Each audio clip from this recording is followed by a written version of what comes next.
Good afternoon, welcome to GrainTV. My name is Cody Bills. Today is a Monday, the 27th here, and we had the market a bit mixed with wheat leading to the downside, down 15 cents on the day.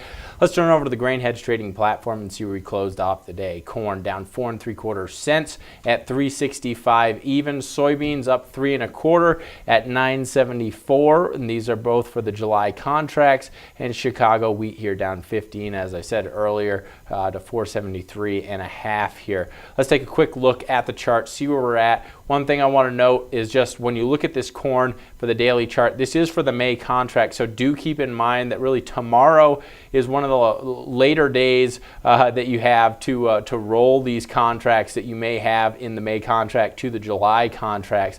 If you have any questions about that, please give the office a call. The number is 877-472-4607. But basically, when you look at the chart here, you'll notice that we were on the lower side of the range here, right near this trend line support in this overall downtrend that really started here in the beginning of January. Bottom line here is because we're on this trend line, we may find a bit of support here tomorrow. Of course, today we traded lower here.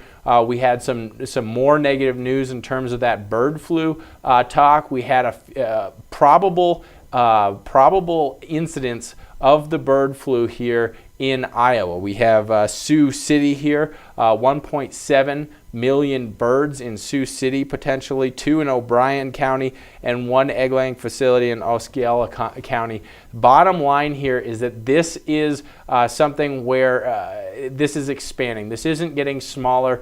This situation isn't going away. It's starting to expand, and I think what we'll get is a little bit of fear that some demand may dry up here for corn and for wheat here in general. Also for soy meal, and that could have a negative effect here on soybeans going forward. Let's take a quick look at soybeans. You'll notice soybeans able to trade a little bit higher here. We had a nice export sale this morning, 158,000 metric tons of soybeans to unknown destinations for old crop. That helped prop up soybeans in the earlier part of the trade. You'll notice we've been trading in a range here in between that 20-day and 50-day moving average. I wouldn't be surprised if we continue that throughout the remainder of the week. Let's talk quick about wheat here. You'll notice this is the July contract. The majority of the volume is now being traded in that July contract, around 75,000 contracts traded here today. This is the Chicago contract. You'll notice we went through support here today and we really impulsed lower. So a lot of selling pressure coming in here on wheat.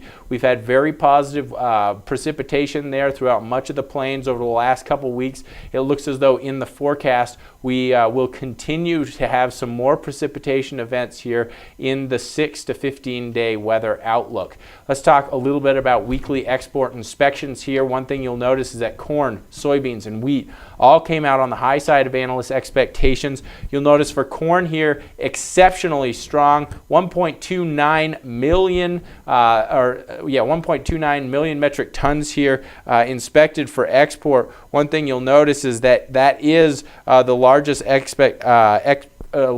here since last year during April. So when you look at that, very positive for this week. Soybeans come out 311,000 metric tons, beating last week's 148, and then wheat coming out 543. Now that was on the high side of analyst expectations, beating analyst expectations, but was down slightly from the previous week. Let's talk a little bit about crop conditions as well. Of course, crop conditions came out. You'll notice good to excellent ratings for the most part unchanged here. So this is positive over the last couple of weeks. We haven't had a deterioration in that winter wheat crop, but keep in mind here, we're going to need more precipitation in order to keep this crop from deteriorating. It looks as though when you look at the overall precipitation outlook this week, we should be getting more precipitation on Wednesday. Should start to dry up, but you'll notice that in that plains area and down in the delta, it's going to be colder than average here for throughout the rest of the week. You'll notice in the plains, northern part of the plains, the grain belt there, it's going to be hotter than normal. That should help planting. That should help overall progress there. So when you look at planting progress, it looks very positive outlook for that. Looks like we're going to get some precipitation in the earlier part of the week, but then take a look here at next week's weather outlook. You'll see looks to see more precipitation there in that hard red winter wheat region and it looks as though it's going to be slightly above average in terms of temperatures throughout much of the rest of the grain belt areas. So it looks like there's just a lot of positive news here when you look at the weather outlook, and that does not seem to bode well for prices. Of course, we did in the crop conditions or crop progress report, we did get corn planting numbers here. You'll notice we jumped from 9% planted here last week to 19% planted this week. This is a bit behind what analysts were expecting. Analysts were expecting anywhere here from 23 to 25% complete on average over the last 4 years. You'll see that we are about 25% planted at this time this week. So it was a little bit behind pace, a little bit disappointing, but for the most part, weather outlook looks positive. So I don't think we're going to have a huge bounce here as a result of this, but considering the fact that corn is down near that support level, and considering the fact that we did get corn planting a little bit behind analyst expectations, we might get some short covering down around this support level that we were trading at near the end of the day. Also, when you look at soybeans, this is the first time they're announcing soybeans planting pace. On average, around this time, we typically see about 4% planted.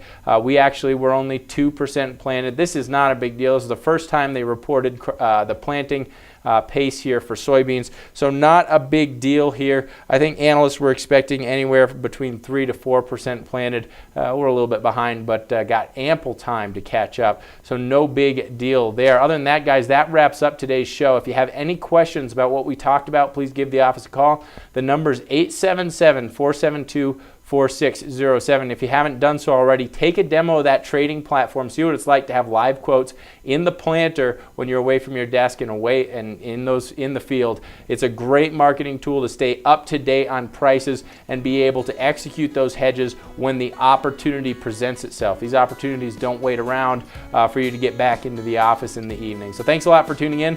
We'll see you here for tomorrow's show on Tuesday.